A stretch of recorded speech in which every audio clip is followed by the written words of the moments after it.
Olá, amigos, tudo bem? Hoje eu vim falar sobre um tema que é educação. E o que significa educação? Nada mais é do que a ação de educar, ou aperfeiçoar os conhecimentos intelectuais e também os conhecimentos morais de alguém.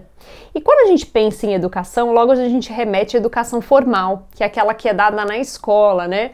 Quando os professores conseguem de alguma forma ser aquele intermediário ou aquele revelador das informações intelectuais de vários conhecedores, vários mestres aí da matemática, da física, da química, do português, que eles pegam todos aqueles conhecimentos e de alguma forma traduzem em exemplos práticos para a criança. Mas a educação não está ligada somente a esse conhecimento formal, mas principalmente ao conhecimento moral. Quando a gente fala do conhecimento moral, quem é grande responsável por essa educação? São os pais. A partir do momento que eles se comprometem, a receber uma criança no seu seio familiar, eles se responsabilizam para, de alguma forma, conduzir essa criança nesse aperfeiçoamento moral.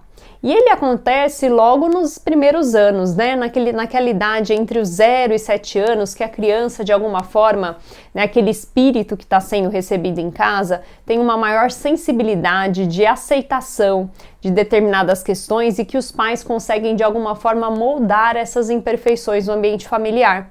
Então, é de extrema importância que os pais, nesse início do desenvolvimento infantil, estejam muito próximos.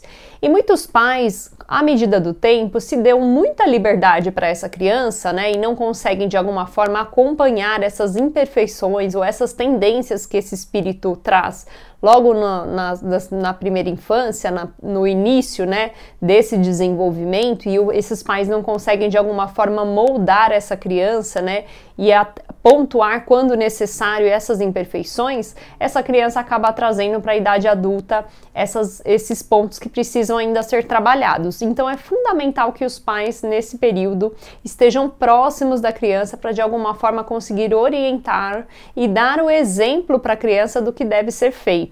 Como ela deve ser conduzida, os princípios éticos, morais, e principalmente quando é possível, é muito importante que a gente dê alguma base minimamente religiosa para essa criança. E quando a gente fala aqui de uma base religiosa, é o conhecimento do Cristo, do amor e da caridade, de todo aquele ensinamento que Jesus nos trouxe. E mais ainda, se a gente tiver a oportunidade de levar essa criança para a evangelização, é fundamental, porque são nesses momentos que a criança começa a entender o que é o certo, o que é errado, como deve conduzir a sua vida moral. Então, o recado que eu queria passar para vocês é: pais, não deixem de estar próximo das crianças nesse período de desenvolvimento e não terceirizem principalmente essa responsabilidade da educação. A educação moral pode ser aperfeiçoada sim na escola, mas a principal responsabilidade dessa educação são dos pais. Ou seja, a partir do momento que você estiver em casa, muitos pais aí estão trabalhando e têm dificuldade de estar 100% do tempo com os filhos, mas no momento que a gente está com essas crianças, nós precisamos estar próximo, conversar, saber como é que está seu filho, como é que foi o dia dele na escola. Então essa proximidade, aquele momento também na hora de dormir, de dedicar um tempo para o seu filho, é fundamental para a educação e para os valores éticos e morais que ele vai ter ali na frente. Então essa era a reflexão que eu gostaria de trazer para vocês. Um beijo grande e até a próxima!